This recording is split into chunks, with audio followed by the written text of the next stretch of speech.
Hola a todos y a todas, ¿qué tal estáis? Bienvenidos y bienvenidas a un nuevo vídeo o un nuevo episodio de esas entrevistas que antes hacíamos antes de que aprobara la oposición.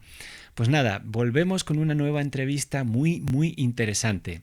Vamos a entrevistar a Pedro González, más conocido como anticulturista.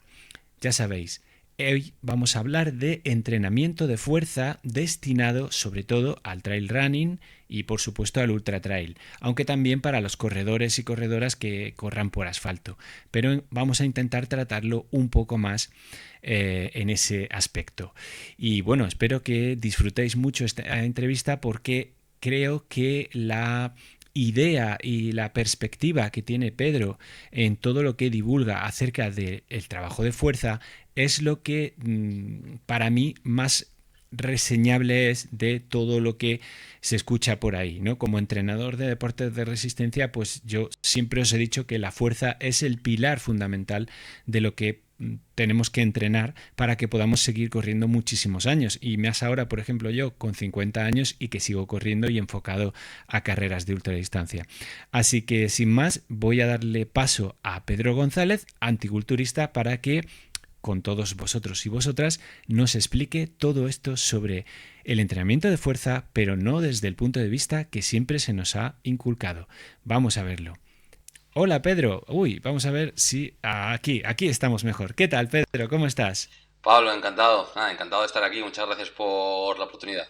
Pues nada, oportunidad fantástica de poder hablar contigo y poder conocer todo eso que es interesante sobre la fuerza. Así que si quieres vamos al lío desde el principio, si te parece bien, ¿vale? Para intentar aprovechar tu tiempo y el de la gente que nos esté viendo o escuchando, ¿vale? Pues vamos a ello. Bien, aquí me vuelve a dar un problema la cámara, no sé por qué. A ver, nos quedamos ahí.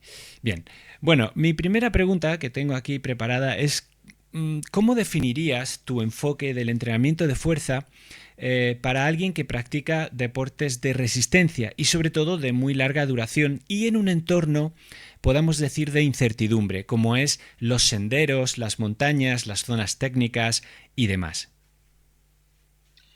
En general, el entrenamiento de fuerza para deportes de resistencia debe enfocarse, o al menos es como lo veo yo, debe enfocarse a restaurar el equilibrio que el cuerpo debería tener para gozar de salud y que el deporte de resistencia trastoca. ¿Por qué trastoca el deporte de resistencia? No estoy diciendo que el deporte de resistencia sea malo, ni mucho menos. Bueno, de hecho, tiene la parte buena del deporte de resistencia es las adaptaciones cardiovasculares que tan de moda están a nivel de longevidad y de salud, pero a nivel de movimientos hemos de reconocer que el deporte de resistencia consiste en un gesto deportivo muy pobre a nivel de movimientos.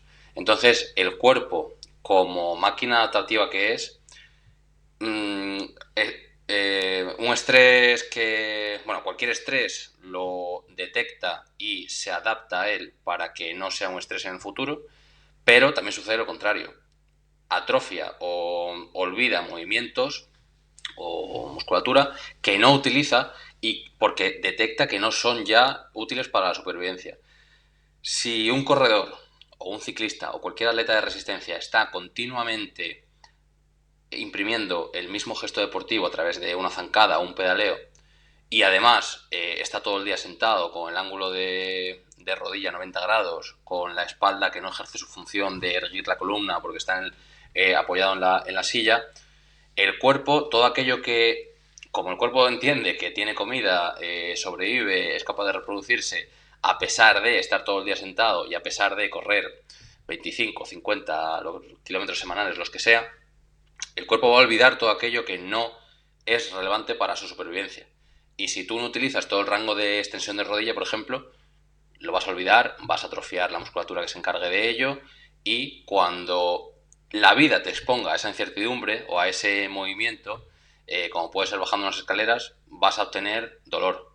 Pero ese dolor, como veremos más tarde, ya profundizaremos en ello, no es señal de daño, de rotura de un tejido, es más una señal que evite futuro daño, ¿no? De impedirte acceder a ciertos rangos de movimiento que el cuerpo ya no controla porque simplemente los ha descartado. Pensaba que ya no eran útiles para la supervivencia porque se ha hiperespecializado, pero no era así. Entonces el trabajo de fuerza es la herramienta para restaurar ese equilibrio que el deporte de resistencia trastoca y que el cuerpo debería tener para estar en pleno dominio de todos los movimientos corporales a nivel articular, un equilibrio entre movimientos contrarios, etcétera, para que no haya dolor ni molestias y estar preparado, como decías tú, para la incertidumbre de la competición. Vale, entonces, en tu filosofía de ese anticulturismo, ¿no? Siempre das más prioridad a la funcionalidad y a la prevención de lesiones. Entonces, ¿qué aspectos crees que en el entrenamiento de fuerza y en el mundo del trail running y el ultra trail están más, pues más olvidados o menos implementados? Sobre todo, plantear el entrenamiento de fuerza como la herramienta que debe restaurar todo aquello que deberías controlar en tu cuerpo a nivel de todo el rango de movimiento articular. ¿A qué me refiero? Pues por ejemplo, para esto es que es necesario alcanzar un entendimiento más profundo de cómo funciona el cuerpo humano, de lo que normalmente se tiene. Y para eso necesitamos saber varias cosas. La primera, el cuerpo, como ya he dicho, es una máquina adaptativa. Y esto no voy a mencionar ningún estudio científico ni nada, es simplemente razonar, ¿no? Entonces, si alguien va a la teoría de la evolución de las especies de Darwin, va a ver que el propio Darwin, en uno de los primeros capítulos, explicaba el proceso de selección natural y de adaptación al medio con un ejemplo. Y era que él veía que los animales domésticos tenían todas las orejas caídas, en comparación con su versión salvaje. ¿Por qué? Porque la vida doméstica ya no les obligaba a estar alerta. Entonces, al no tener que estar con las orejas intentando percibir ruidos que proviniesen de un depredador, eso les hacía perder la capacidad de erguir las orejas porque el cuerpo, como detectaba que ya no era relevante para su supervivencia, atrofiaba la musculatura. Entonces, hace que se le caigan las orejas, ¿vale? Entonces, el proceso de adaptación es algo que debemos entender, ¿vale? Entonces, cuando un corredor se somete constantemente al mismo movimiento que es, por ejemplo, de zancada, me da igual si es un corredor en asfalto, un corredor en trail running, un corredor está siempre imprimiendo el mismo gesto, que es un rango parcial, por ejemplo, de extensión de rodilla, de extensión de tobillo, no se mueven planos laterales, es decir, hay muchos movimientos que tendría en la vida salvaje, pero como es un animal doméstico, porque todos lo somos, perdemos ciertas capacidades o ciertos movimientos que el cuerpo descarta porque ya no son útiles para nuestra supervivencia. Si tú estás constantemente sentado en la oficina, ¿no? Con el ángulo de extensión de rodilla 90 grados y luego corres o pedaleas o subes una montaña con el trail o lo que sea, no estás utilizando todo el rango, esto es simplemente un ejemplo de todos los que hay, ¿vale? Pero no estás utilizando todo el rango de extensión de rodilla. ¿Qué hace el cuerpo? Olvidarse, atrofiar la musculatura primero, no que utiliza todo ese rango de extensión de rodilla para ahorrar recursos, porque el músculo ya de por sí es costoso de mantener, y a nivel nervioso desconecta ese movimiento. Es decir, ¿para qué va a ocupar espacio en el disco duro si no lo estás utilizando para nada y tú aún así sigues vivo? Entonces, aquí ya empieza una... Eso es lo primero que debemos entender. Lo segundo que debemos entender es cómo enlaza esto con el proceso de dolor, de aparición del dolor y la aparición de las molestias derivadas de, pues, el trail running, por ejemplo, ¿no? Aquí lo que en deporte de resistencia las lesiones se dicen por sobreuso, ¿no? La teoría habitual es usas demasiado una articulación, entonces, claro, el tejido se resiente, provoca cierto daño y el dolor señaliza el daño. No es así. Eso es una parte del dolor. Primero, daño significa un deterioro tangible y objetivo en un tejido. Puede ser un corte, puede ser una fractura, puede ser una quemadura, ¿no? Se puede cuantificar, se puede ver, se puede medir. Sin embargo, el dolor es algo subjetivo, es algo que nace en la mente. Y yo aquí me estoy basando en el trabajo de Arturo Goicoechea, que es un neurólogo que, a raíz de su trabajo en la migraña, estudiando la migraña, ha desarrollado toda una teoría del dolor que yo Bueno, a raíz de entenderla, la estoy intentando aplicar a lo que viene siendo el entrenamiento de fuerza y a la práctica deportiva. Entonces, lo que dice Arturo Goicoechea es que una de las utilidades del dolor es señalizar daño. Es decir, tú te rompes un pie y el dolor te impide moverlo para fomentar la recuperación, ¿no? Para inducir el reposo y que con eso pueda soldar la estructura y pueda pueda autorrepararse el cuerpo. Pero hay otra utilidad del dolor que es evitar futuro daño. Y esa es la verdadera utilidad que nos interesa. Lo que hace el dolor en este caso es evitar, por ejemplo, si detecta energía térmica que tiene potencial de quemarnos, por ejemplo, si acercamos la mano del fuego, lo que hace el dolor es quitarnos la mano del fuego, forzarnos a quitar la mano antes de que se produzca la quemadura, no cuando ya se ha producido. Y esto tiene todo el sentido evolutivo porque si no nos hubiésemos extinguido. O sea, es que no mereceríamos estar triunfar como especie. Entonces, cuando aparece el dolor sin causa aparente, como es el caso de en un corredor de trail, por ejemplo, no significa que el cuerpo esté detectando daño, sino que está tratando de evitar futuro daño. ¿Y por qué es esto? Pues igual que el cuerpo detecta energía térmica con potencial de quemarnos, el cuerpo detecta energía mecánica con potencial de lesionarnos. De que se rompa un tendón, de que se desgarre un músculo, de lo que sea. ¿Cómo la detecta? Pues si tú, después de kilómetros y kilómetros de correr y horas de estar sentado, no utilizas todo el rango de movimiento de extensión de rodilla, el cuerpo, obviamente, como ya hemos visto, que como el cuerpo es inteligente y se adapta al medio, descarta todo aquello que no usas. Entonces ya no utilizas, atrofias la musculatura que se encarga de extender todo el rango de movimiento de extensión de rodilla y la olvidas porque ya no es relevante para tu supervivencia. ¿Qué pasa? Que luego vas a bajar unas escaleras, resulta que la vida sí que te pide tener todo el control de rango de extensión de rodilla. El cuerpo de repente dice, ostras, es que yo he desconectado este movimiento, he atrofiado esta musculatura porque pensaba que no era relevante para la supervivencia y ahora me encuentro con que estás doblando la rodilla más de la cuenta. Te voy a enviar dolor a la parte frontal para que no dobles demasiado, no vaya a ser que me cargue un tendón, no vaya a ser que desgarre un músculo.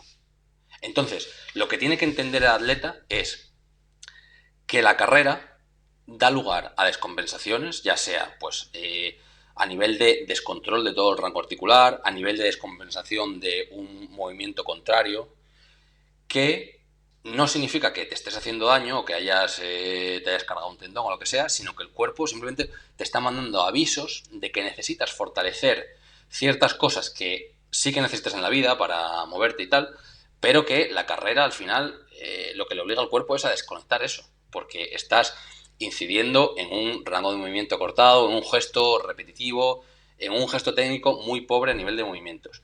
¿Cuál es la herramienta para restaurar ese equilibrio? El entrenamiento de fuerza. Ujú. Una cosa sí me gustaría, no sé, matizar un poco, es que claro, en el trail running, eh, eh, los que somos muy especialistas en ello, aunque hayamos venido de antes ser entrenadores de carrera, sabemos que es un deporte que podamos decir que es un deporte totalmente distinto a lo que es la carrera en ruta o la carrera en pista, puesto que en cualquier sendero, y ya no te hablo de una pista, te hablo de un sendero más estrecho y demás, normalmente los apoyos, ningún apoyo es igual que otro en todas las zancadas que vas a dar. Hay veces que tienes que poner un pie en un plano lateral mientras que el otro está en la base del sendero.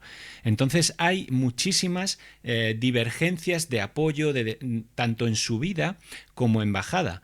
Luego también, por centrarlo más, el trail running o el trail runner necesita de su parte de arriba, de su tronco, de sus brazos y demás, porque hay veces que tiene que usar bastones, se usan tanto en subida como en llaneo y son una herramienta muy valiosa.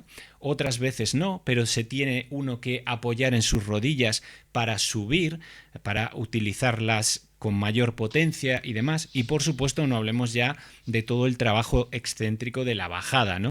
De cómo en la bajada trabajamos, exacto, de forma excéntrica, pero claro, cada pisada puede caer en un plano totalmente distinto cuando pisas.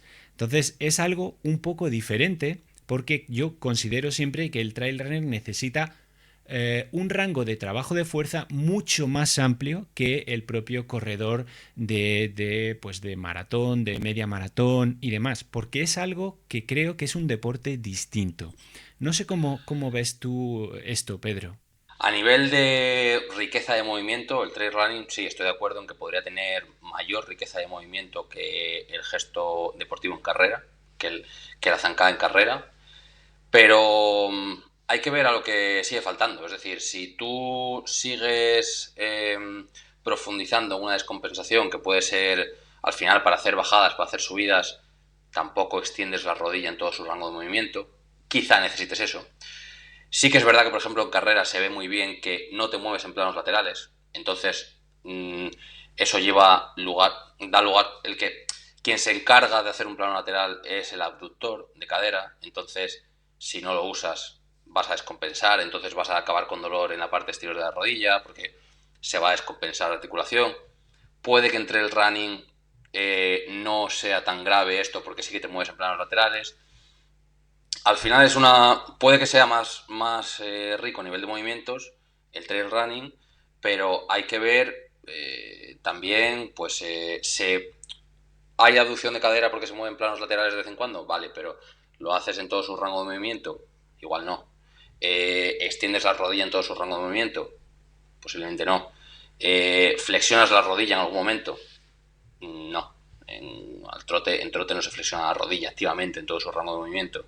No sé, lumbar, por ejemplo, también hay que ver no solo lo que hace alguien, o sea, yo pongo mucho el ejemplo de si tú trabajas en una oficina, por ejemplo, eso añade descompensación, ¿vale? Por ejemplo, a tu rodilla.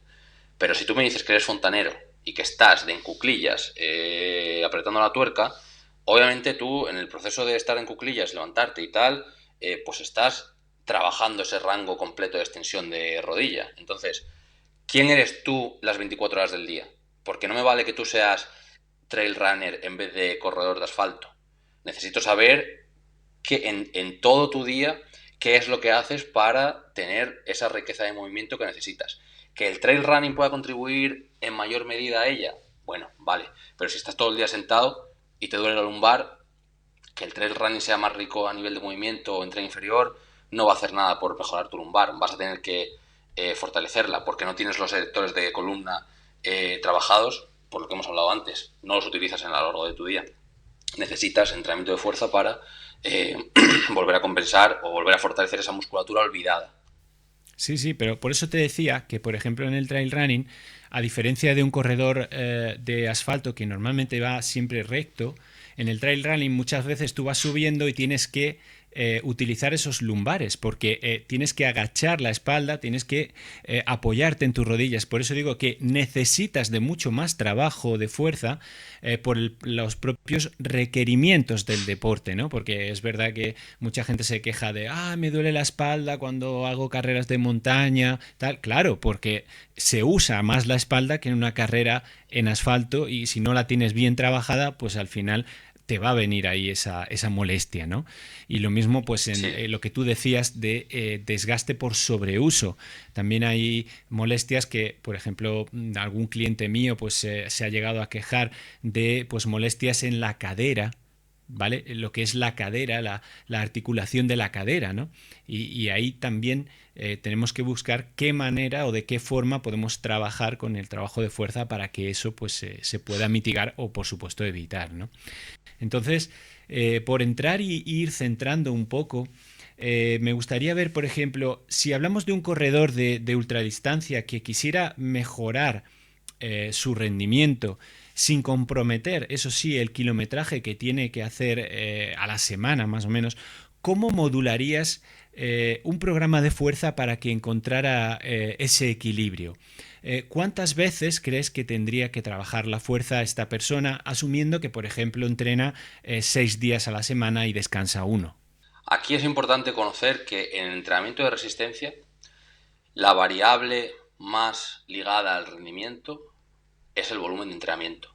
podríamos, no sé, podríamos debatir si... Yo no soy ningún experto, o sea, la gente que nos está oyendo sabe mucho más que yo en adaptaciones aeróbicas y entrenamiento de resistencia. Eso es lo primero, ¿vale?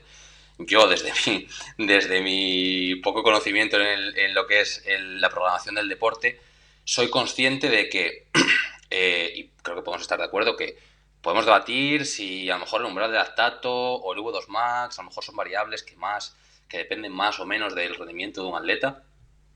Creo que no hay ningún atleta ningún atleta de élite que no alcance un volumen mínimo de entrenamiento. Y en atletas amateur, la forma más fácil de incrementar el rendimiento es incrementando el volumen de entrenamiento. Y Cuando, esto sí, pero tiene cuando te refieres al volumen, te refieres al tiempo que es capaz de entrenar. kilómetros, Exacto. Bueno, kilómetros o tiempo, kilómetros, pero ¿qué pasa exacto, entrenando? exacto, sí. Entonces, O sea, eh, quiero matizarlo porque yo también lo considero que ese es el criterio fundamental, que es el poder entrenar durante muchos meses, semanas, meses, años sin entrenar, sin lesionarte. Eso es lo que genera el rendimiento, más que un gran entrenamiento épico de una vez. No sé exacto. si vas por Sí, ahí, ¿no? es que esto lo quiero aclarar porque mi perspectiva del entrenamiento de fuerza es que el entrenamiento de fuerza va a mejorar tu rendimiento en la medida en que te permita incrementar el volumen de entrenamiento en carrera. Eso es lo primero. Entonces, yo no voy a discutir de si ha salido un estudio que la fuerza mejora la capacidad contráctil de la musculatura, entonces eso mejora la eficiencia de carrera y no sé qué y no sé cuánto. Yo doy por hecho que el entrenamiento de fuerza, la, eh, la mayor, la mejor forma de intervenir o mejorar tu rendimiento es permitiéndote incrementar el volumen de entrenamiento sin lesión. Y para eso es necesario entender que necesitas reequilibrar todo aquello que el deporte de resistencia trastoca en tu cuerpo, ¿vale? Entonces, en este sentido ya podemos derribar cierta objeción de, no, es que si entreno fuerza me voy a fatigar. O si entreno fuerza me va a lastrar mi rendimiento en carrera. No.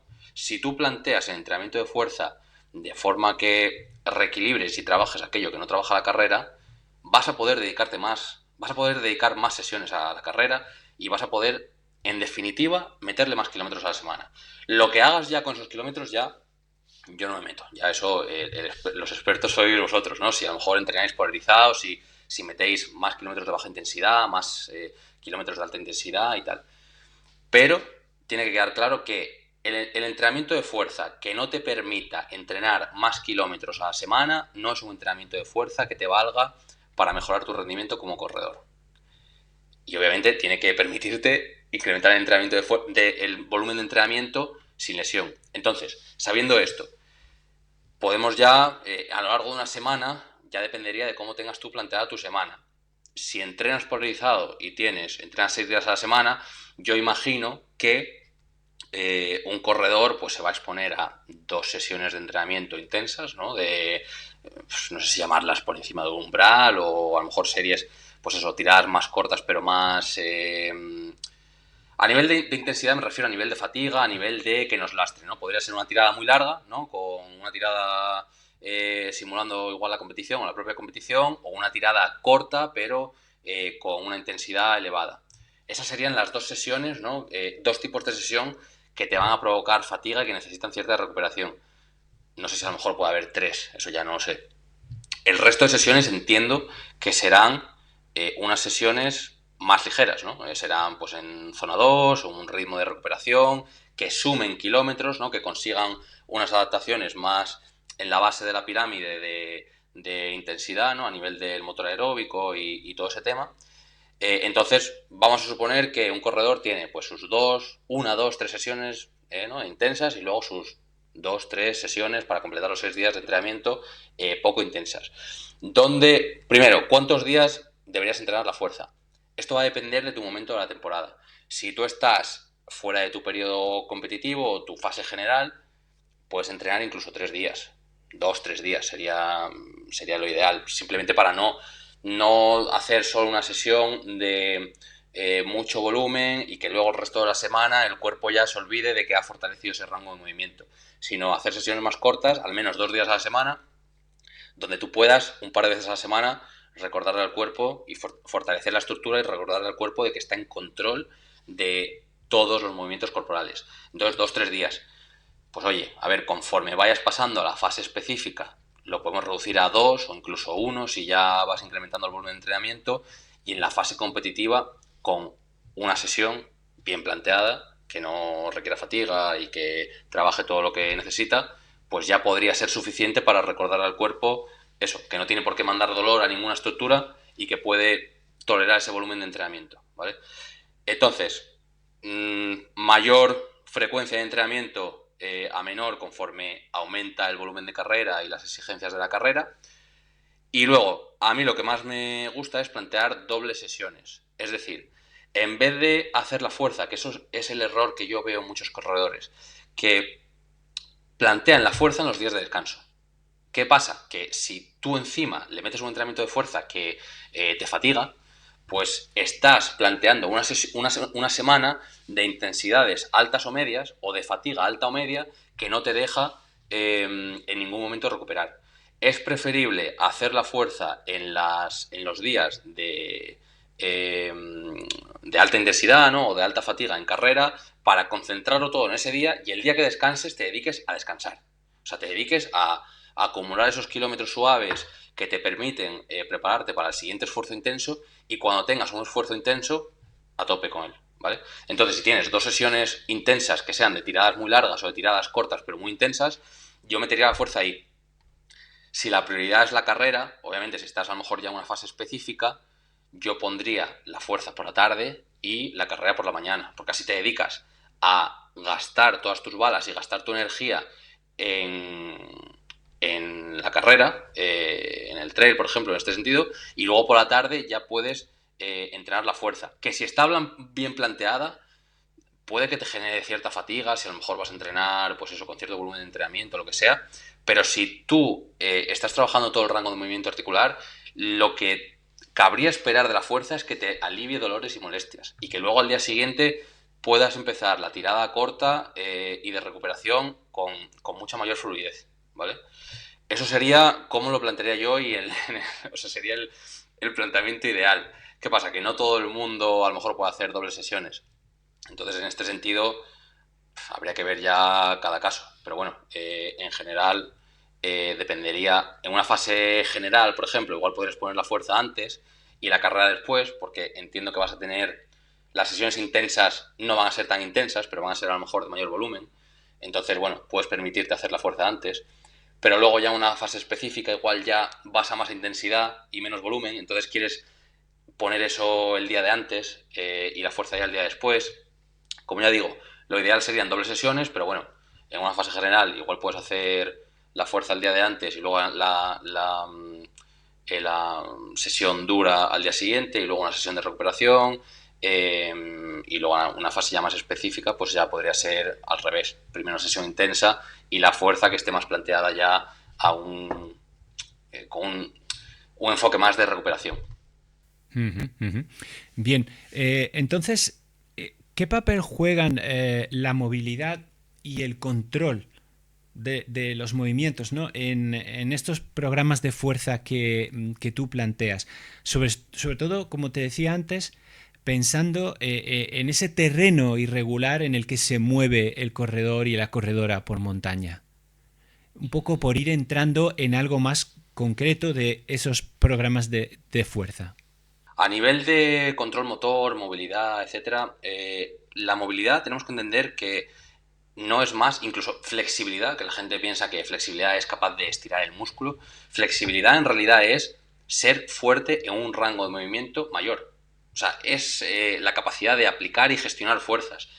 Con gestionar me refiero pues a absorber un impacto, ¿no? No solo producir la fuerza, sino también absorberla, frenar, ¿no? Una fuerza.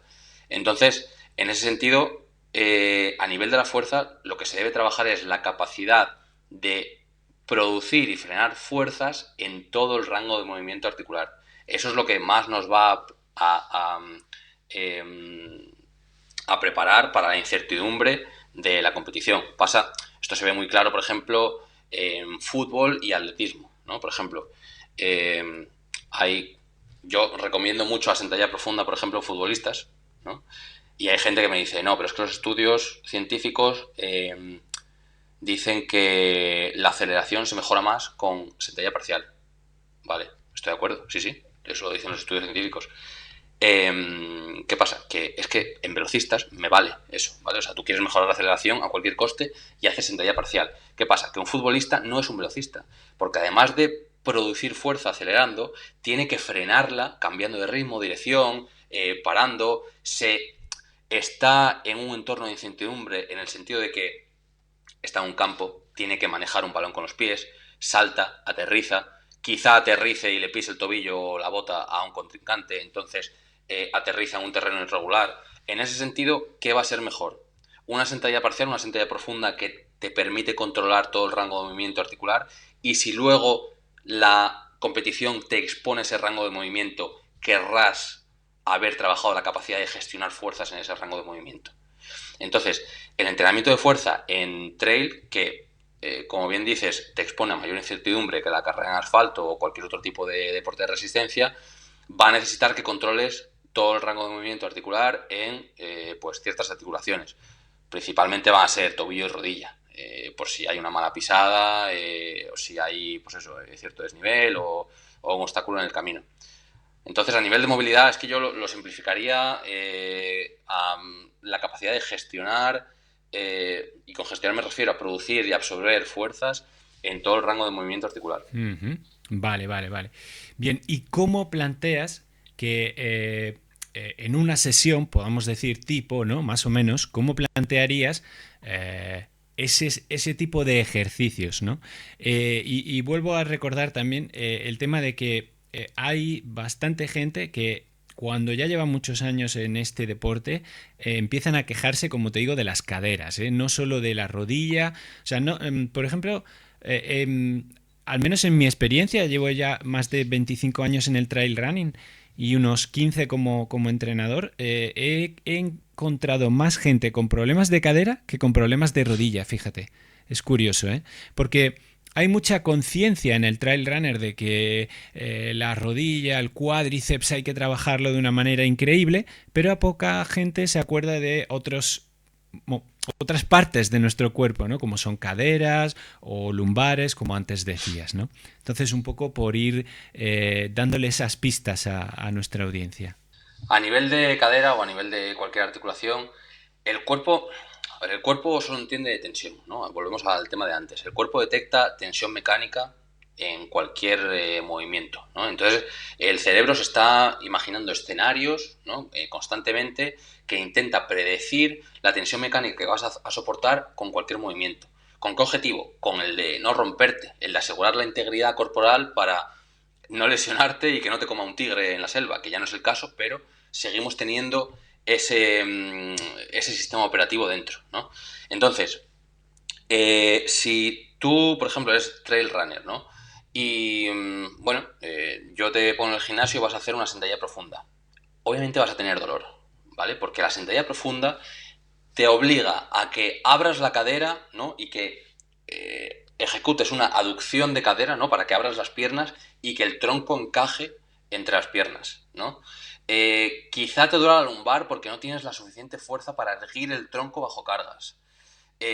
Al final, la sentadilla, por ejemplo, en este caso, lo que te está diciendo, te está detectando o te está sacando a flote ciertas debilidades que tenías y que en un entorno que obviamente es más incierto que la carrera en carretera, no es tan incierto, no es lo suficientemente incierto como para desenmascarar ciertas debilidades que tiene un atleta. Entonces, si a ti te duele la cadera, quizá es que no seas capaz de aducir la pierna en todo el rango de movimiento, ¿vale? Esto, por ejemplo, vuelvo al caso de un futbolista. Por ejemplo, yo me he encontrado en corredores, obviamente, no me he encontrado más, al contrario que tú, me he encontrado más rodilla y tobillo. Pero bueno, por ejemplo, en casos de futbolistas, en aductor, obviamente, si el aductor se rompe es porque la competición te obliga a estirar la pierna, a aducir la pierna, no estás preparado para ello y pumba, la tensión que has generado excede la capacidad del tejido. En trail running no tiene por qué pasar eso porque tampoco te vas a abrir de piernas. Bueno, igual te puedes meter en un resbalón o lo que sea. Todo puede pasar. pero la forma de plantearlo sería la misma. Es que sería movimientos tan olvidados como pueden ser la aducción de cadera, pues trabajarla en todo su rango de movimiento y teniendo una progresión de cargas adecuada. Con progresión de cargas, ¿a qué me refiero? Eh, Como decía, el cuerpo solo entiende de tensión. Y hay tres formas de imprimir tensión en el cuerpo. La primera es con la carga, ¿no? O sea, al final la fórmula de la tensión o de la fuerza es masa por aceleración. Entonces, gestionar una carga más ligera, pasar a gestionar una carga más pesada, ya mejora tu capacidad de producir o gestionar tensión, absorber tensión, etcétera. La segunda forma de gestionar tensión en el gimnasio o aprender a gestionar tensión es con la aceleración. Es decir, a mí si tú me pones una pesa de 20 kilos en la cabeza no me pasa nada. Pero si me cae una pesa de 1 kilo, de un quinto piso, me mata, ¿no? Entonces, de la misma forma que 1 kilo, si lo acelero lo suficiente, puede romperme el cráneo, pues un ejercicio de peso corporal, como puede ser un salto, si lo acelero lo suficiente me puede romper el tobillo. O puede el cerebro detectar una tensión mecánica lo suficientemente alta como para enviar el dolor y parar el movimiento, ¿vale? Y inhabilitarte para que no sufras mayor daño. Entonces, la segunda forma de incrementar la tensión sería pasar de menor velocidad de ejecución o menor estiramiento de los tendones y de los tejidos a mayor. Esa sería la segunda forma de incrementar la tensión. Y la tercera forma sería con mayor o menor rango articular. ¿Por qué? Porque al final las articulaciones no son más que palancas o poleas, si lo queremos llamar, ¿no? Entonces, en un curl de bíceps, ¿no? El bíceps se contrae y lo que hace es atraer la carga que tiene en el otro extremo hacia él, ¿no? Obviamente, cuanto más alejada esté la carga del punto de apoyo, que es la articulación, ¿no? Es el punto de unión entre entre las barras que componen toda esa palanca, pues más difícil va a ser la palanca, más fuerza vas a tener que ejercer. Es como intentar mover una piedra con una palanca alejando el punto de apoyo o acercándolo. Pues va a cambiar la fuerza que vas a tener que imprimir, entonces va a cambiar la tensión que va a soportar la estructura.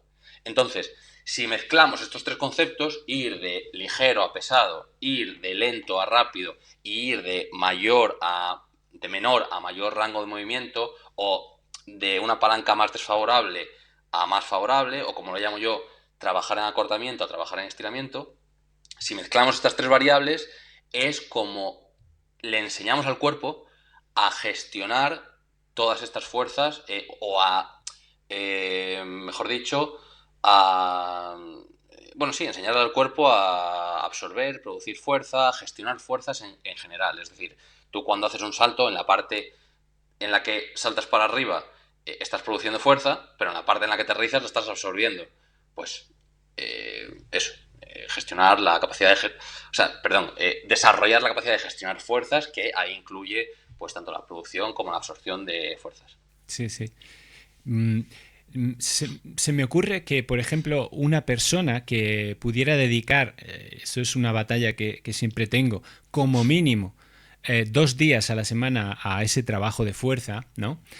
Pongamos por caso que es una persona, no sé, está preparando una carrera en la que va a hacer mucho tiempo, ¿no? Pues porque es un ultra trail o demás. Entonces va a estar una serie de pues, bastantes horas, pongamos de 10 a 20 horas, ¿no? Entonces, ¿qué crees que sería lo prioritario que deberían trabajar este corredora tipo de esta ultradistancia?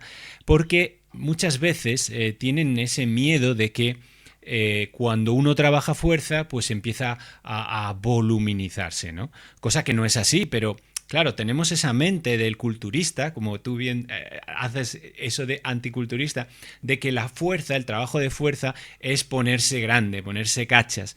Y no tiene por qué ser así. Puedes se te ve más fuerte, pero no tienes por qué coger ese peso que tanto miedo le da, ¿no? a los corredores y corredoras. Entonces, un poco ver cómo este corredor tipo o corredora tipo debería trabajar la fuerza para que le produjera esos beneficios de que, pues claro, no ya solo el día de la carrera, sino que con todos los entrenamientos que tiene que hacer para luego poder estar esas 20 horas en carrera, no llegue a romperse.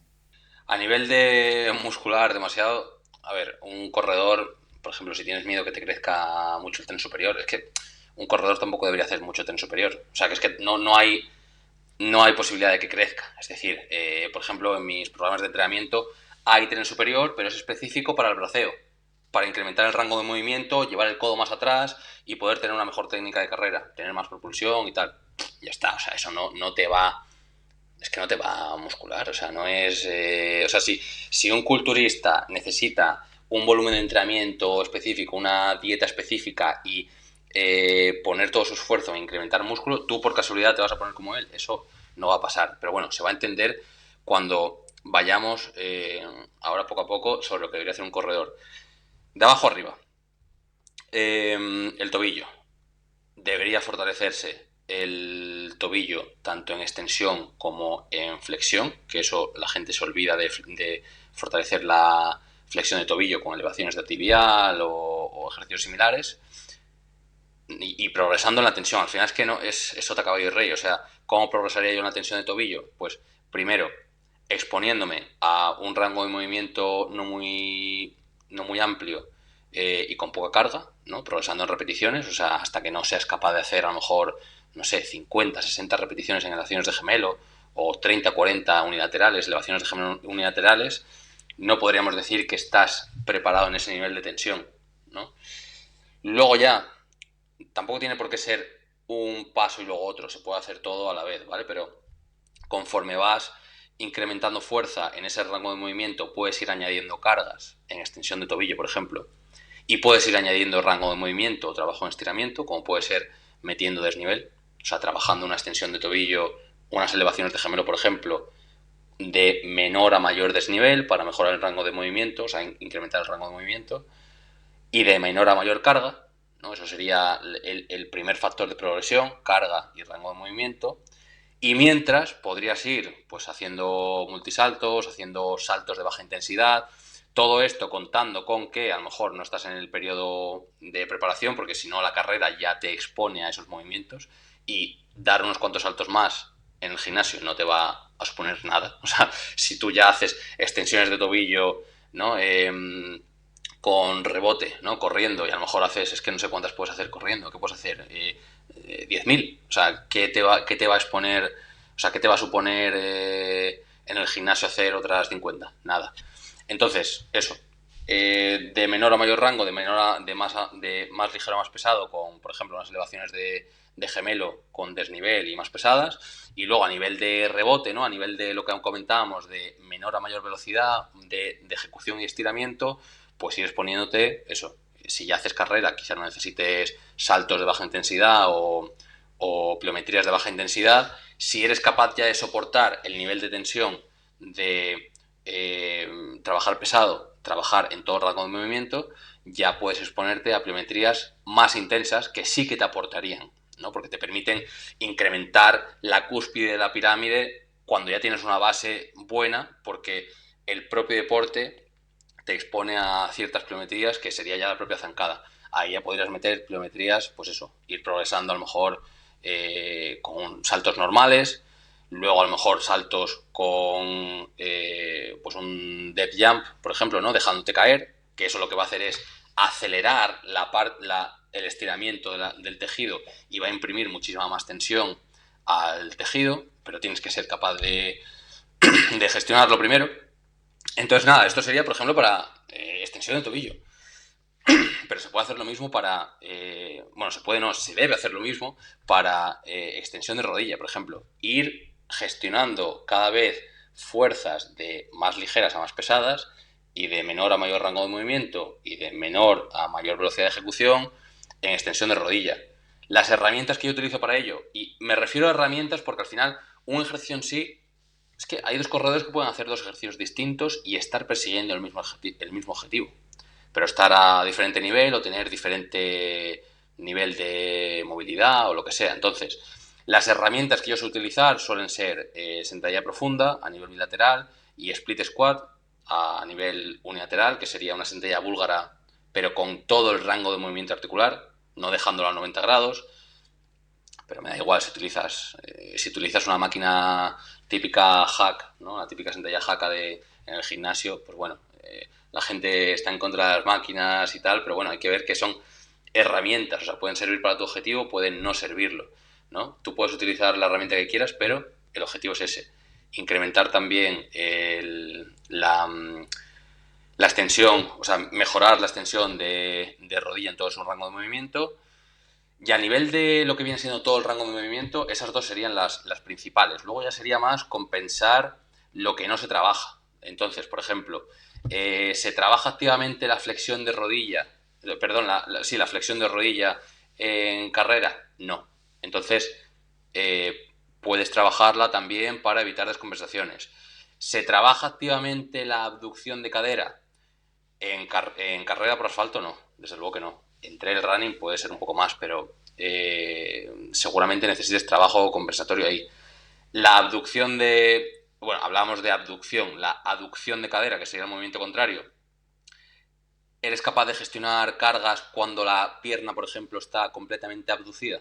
Es decir, ¿eres capaz de traer la pierna al eje central del cuerpo cuando ella está estirada? Quizá no, pues tienes que trabajar eso porque un resbalón es precisamente lo que te vas a poner. Te va a abducir la pierna y tú vas a tener que soportar con tu aductor el estiramiento ese sin romperte. Pues eso lo debes trabajar en el gimnasio también. Nuevamente, pues a lo mejor las herramientas que yo utilizaría, unas elevaciones de aductor, te pones un disco en la parte interna del pie, acostado de lado, y empiezas a hacer repeticiones, ¿no? Vas subiendo de peso. Eso es rango corto de movimiento, va subiendo de menor a mayor carga, y luego te puedes exponer a mayor rango de movimiento, por ejemplo, con una plancha Copenhague, por ejemplo, pero dinámica, es decir, ejecutando el movimiento. Una máquina de aducción puedes utilizar también. Es que tienes mil herramientas. Una polea, por ejemplo, puedes hacer el movimiento de aducción en la polea y ir incrementando el rango de movimiento, por ejemplo. O ajustar la altura más alta para que haya mayor estiramiento. Ir progresando en ese sentido. Esto sería a nivel de cadera. Bueno, también trabajaría los flexores de cadera, porque, bueno, el trail running con las cuestas sí que puedes trabajar un poco más los flexores de cadera, pero quizá necesites trabajo extra en ese sentido. Y luego ya, por ir subiendo, a nivel de lumbar, a nivel de core, hay lo que el atleta, cuando yo digo core, el atleta piensa en abdominal. Core significa núcleo, claro. Core significa núcleo y núcleo es la parte central de algo. Entonces, el core es tanto la parte frontal como la parte trasera. La parte trasera es la lumbar, que se encarga de erguir la columna. Tú tienes que ser lo suficientemente fuerte en tus erectores de columna, tanto para tener la columna recta estando de pie o estando sentado, como para subir una cuesta a gatas. O sea, es que necesitas fuerza específica dependiendo de a lo que te expone la competición. En general, el atleta medio suele tener un core débil, porque tenemos una vida sedentaria con unos erectores de columna muy poco fuertes, ¿no? Entonces deberías fortalecer la lumbar, ¿no? Con hiperextensiones, por ejemplo, es una herramienta que utilizo mucho. La forma, por ejemplo, de incrementar el rango de movimiento en las hiperextensiones podría ser, por ejemplo, utilizando una GHD, estas de CrossFit, que ahí el esfuerzo está completamente en acortamiento, es decir, cuesta más el ejercicio cuando la cadera está extendida. Puedes utilizar luego, progresando, unas hiperextensiones a 45 grados, que ahí ya hay más tensión cuando la cadera está flexionada.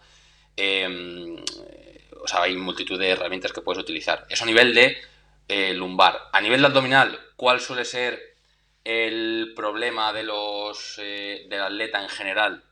Que solo se trabaja la extensión, ¿no? O sea, la flexión de tronco, perdón. Pero claro, volvemos a lo mismo. Se trabaja, por ejemplo, mucho para evitar el movimiento, ¿no? Suponiendo que el core, o sea, se suele decir que el core o el abdominal está hecho para evitar el movimiento, pero también está hecho para generarlo. Y eso se ve mucho en lanzamientos, en pegadas. Quizá en carrera no sea algo tan bueno, algo que se vea tanto, ¿no? En la propia competición, pero el core también se tiene que trabajar, los gestos de rotación en todo el rango de movimiento, de flexión o extensión de tronco, flexiones laterales, ¿no? Eso es lo que... Todos esos gestos son fundamentales en el trail running. Porque imagínate que vas por un sendero y tienes zarzas por un lado aquí, por otro aquí, pero una más alta que otra. Entonces muchas veces tienes que girar el tronco para no engancharte o no llevarte un zarzazo en la cara, girar para otro lado mientras estás corriendo. Todos esos movimientos de giro y también de bajada, de subida de tu tronco son fundamentales y sin un core fuerte es imposible estar Sí. muchas horas haciéndolos. Y a esa altura me quedaría. O sea, a nivel de más allá del core o de la lumbar, más arriba, pues quizá trabajaría un poco, a lo mejor retracciones escapulares, ¿no?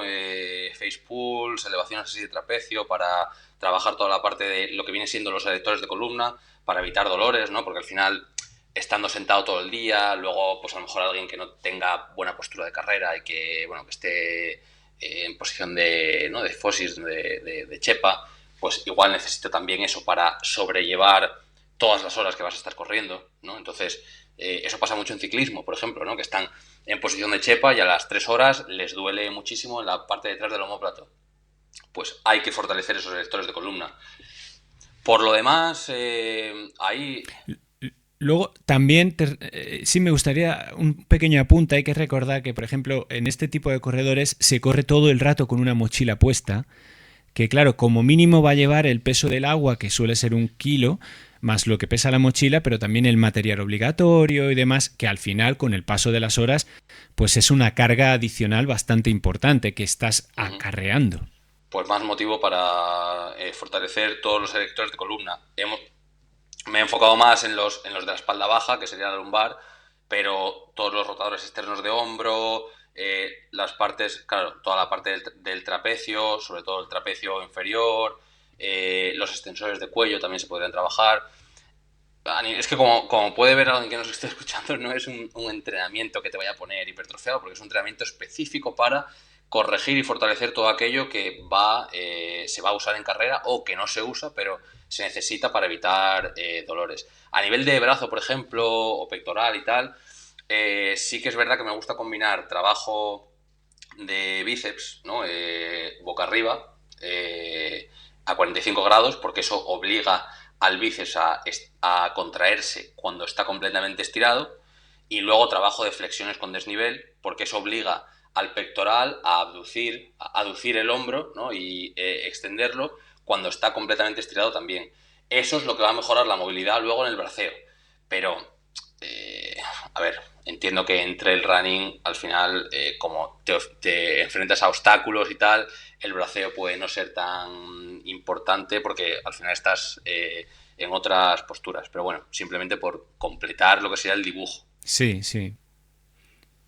Sí, a mí me gusta que se trabaje también bastante lo que son los tríceps y demás, porque cuando vas a bastonear durante muchas horas y imprimiendo bastante carga en esos bastones, ¿no? Para evitarla luego de las piernas, pues también hay que tener un poco bien trabajado pues ese movimiento y ese músculo del tríceps que es el que va a tirar del bastón hacia atrás, ¿no? Es importante. Bien, y Pedro, por ir también un poco ir cerrando, porque no, tampoco quiero que estés aquí, yo te tendría muchísimas horas, pero bueno, no es la idea. Entonces, me comentaste que has planteado una serie de programas que tienes en tu página web. ¿Dónde te pueden encontrar la gente que nos está viendo para localizarte, para ver todo tu trabajo que haces y demás, y esos programas específicos para corredores y corredoras? En anticulturista.com. Ahí es donde tengo una newsletter, donde envío un correo diario y ahí es donde anuncio todos los programas bueno, que están a la venta en ese momento, los lanzamientos o bueno, si hago alguna oferta o si hago algo especial, lo van a conocer siempre por la newsletter. Entonces ahí dejan en anticulturista.com, dejan su email y ahí es donde van a tener acceso a los programas de entrenamiento, bueno, y a todas las formas de trabajar conmigo, ya sea entrenamiento personal online, ya sean programas de entrenamiento o ya sea la membresía, que también tengo una membresía para soporte, resolución de dudas. Hay un par de directos al mes y tal. Estoy también en redes, o sea, me pueden encontrar en cualquier red, en @anticulturista. La que más uso ahora, empecé en Twitter, pero la que más uso ahora es Instagram. De todas formas, ahí solo lo utilizo para divulgar, y no suelo contestar comentarios ni suelo contestar mensajes directos. O sea, si alguien quiere, es como más una puerta de entrada para conocer mi filosofía de entrenamiento, y si alguien quiere profundizar, que vaya a anticulturista.com, deja ahí su email, y si me quiere responder a un email diciendo, oye, pues vengo de parte de Pablo por la entrevista y tengo esta duda, pues yo ahí sí que contesto, pero por redes es más pues un escaparate. Con quien voy a colaborar es con Manu Sol a través de su máster, pero por lo demás no, sí que he estado, ya obviamente he dado más entrevistas y bueno, por ejemplo ahora vengo de dar una charla en Alicante para entrenamiento de fuerza aplicado a fútbol. Entonces, bueno, todo lo que sea entrenamiento de fuerza aplicado a deportes, me muevo en varios. Es como el nexo, ¿no? De todo lo que divulgo. Entonces sí que te van a encontrar en ese máster, ¿verdad? Con Manu Sola, precursor del podcast de rendimiento evolutivo, por si os interesa, un podcast que no os podéis perder. Bueno, pues ya para ir terminando, Pedro, si tuvieras que elegir 3 ejercicios que solo pudiera hacer un trail runner, que solo puede hacer estos 3, ¿con cuáles te quedarías? Pues el primero sería un split squat, versión ATG, ¿no? El que propone Ben Patrick, que es un entrenador estadounidense que en redes es Knees Over Toes Guy, que él viene de la escuela de Charles Poliquin, y este split squat era inicialmente propuesto por Charles Poliquin. Al final es una sentadilla búlgara con la rodilla de atrás completamente extendida y la rodilla de adelante completamente flexionada. Entonces esto necesita, al final lo que requiere es fuerza en toda la extensión de rodilla, en la rodilla que está completamente flexionada. Requiere mucha movilidad en los flexores de cadera, por estar la rodilla de atrás completamente extendida. Entonces, claro, si requiere movilidad, significa que también requiere fuerza. Entonces requiere fuerza en los flexores de cadera, y además, al ser unilateral, te va a avisar de cualquier desequilibrio en cadera o rodilla. Porque si tienes dolor en la parte interna de la rodilla, va a suponer que, bueno, te va a indicar que probablemente necesites fortalecer los aductores o la aducción. Si tienes dolor en la parte externa de la rodilla, seguramente tengas que fortalecer la abducción o la rotación externa de rodilla, que al final es de lo que se encargan, pues eso, glúteo medio, piramidal y tal. Entonces, nada, este sería el primer ejercicio, split squat, esto sin duda. Y luego, para corredores, pues diría que flexión y extensión de tobillo. Si lo queremos traducir a ejercicios, diría unas elevaciones de gemelo. Bueno, es que claro, a ver, voy a decir primero unas elevaciones de tibial, ¿vale? Con barra de tibial o con, por ejemplo, con una kettlebell o con cualquier cosa que cuelgue en la punta del pie. ¿Por qué? Porque esto va a obligar al tibial a flexionar el tobillo cuando el tibial está completamente extendido y en estiramiento. Entonces, en caso de una torcedura, el tibial al menos va a ser capaz de gestionar esa capacidad de estirarse sin romperse, o de contraerse para restaurar el equilibrio, ¿no? en el tobillo, ¿no? Y volver a ponerse de pie sin romperse, que eso a lo mejor pues le exige eso, contraerse en máximo estiramiento y gestionar tensión desde máximo estiramiento. Ese sería el segundo ejercicio. Y luego el tercero, a ver, claro, extensión de tobillo, puedes hacerlo con la rodilla flexionada, con la rodilla extendida. Uno va a involucrar más el sóleo, otro va a involucrar más el gemelo. No sé, a ver, tampoco, no sé, si tuviese que elegir, igual elegiría elevación de sóleo con desnivel y pesado. Entonces, sí, voy a decir esos 3. Vale, vale. Otra pregunta es, ¿cuál crees que es el error número 1 que verías en un trail runner cuando ejecuta lo que es el trabajo de fuerza? Si es que conoces algo de lo que se suele hacer en general cuando se mandan trabajos de fuerza, o qué, ¿cuál crees que puede ser el primer o el error número uno que se puede cometer al hacer trabajo de fuerza, mejor dicho? Exponerse a poca intensidad, sin duda. Se suele recomendar que el trabajo de fuerza para deportes de resistencia en general tiene que ser a un 50% de la intensidad máxima, porque si no generas fatiga. Esto es mentira. Esto es mentira. ¿Por qué? Yo te puedo mandar un trabajo al 90% de tu intensidad máxima, pero si trabajas en isométrico va a suponer mucha menor fatiga y tensión que si trabajas en excéntrico, que te va a provocar agujetas, o si trabajas en concéntrico, ¿vale? Si yo te mando un trabajo al 90% de la intensidad, pero te mando muy poco volumen, no vas a generar fatiga. Si te mando un 50% de intensidad, pero es un volumen muy elevado, con 10 ejercicios y, no sé, 4 por 10 en cada ejercicio, vas a generar fatiga. Es decir, la intensidad per se no significa que vayas a generar o no fatiga. Los mecanismos de fatiga dependen de otras cosas, dependen del tipo de contracción, depende de la intensidad, pero sobre todo depende mucho del volumen. Lo que más diría que interviene en la fatiga es el tipo de contracción. Por ejemplo, el trabajo excéntrico va a suponer pues, más daño muscular y más agujetas. Y luego el volumen de entrenamiento. El volumen de entrenamiento, o sea, muchas series, muchas repeticiones, la cercanía del fallo también, ¿vale? Entonces ese sería el error que suele cometer tanto el trail runner como cualquier atleta de resistencia, que es pensar que la intensidad es la variable más importante en el entrenamiento de fuerza cuando no lo es. En general, se debería entrenar a más intensidad y controlar más el volumen, no la intensidad. Muy bien. Y por último, ¿qué señal te indica a ti que el plan de trabajo de fuerza está funcionando correctamente?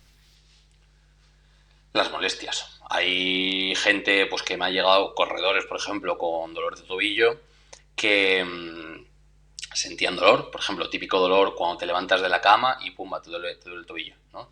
Andas descalzo y ya te duele el tobillo. Y hay gente que pues me ha dicho, oye, mira, llevo una semana con estos ejercicios y de repente es que ya no me duele levantarme, ¿no? Y al tocar el tendón antes lo notaba como que dolía y ahora ya duele menos, ¿no? Entonces, cualquier mejora en las molestias y en la fluidez del movimiento, ¿no? Que te notas más fluido, te notas que todo como que está mejor engrasado, ¿no? Que no te duele, que, bueno, que te sientes más libre, ¿no? En general, todo lo que sea mejorar molestias significa que estás yendo en la dirección correcta. Muy bien. Bueno, pues yo creo que eso a cualquiera que lo escuche seguramente es lo que más se le va a quedar, ¿no? Eso de no tener molestias, ¿no? Porque, bueno, pues es lo más importante, ¿no? Poder disfrutar de tu deporte sin dolor. Pues Pedro, te agradezco muchísimo que hayas estado aquí, que nos hayas iluminado con todo este conocimiento que tienes.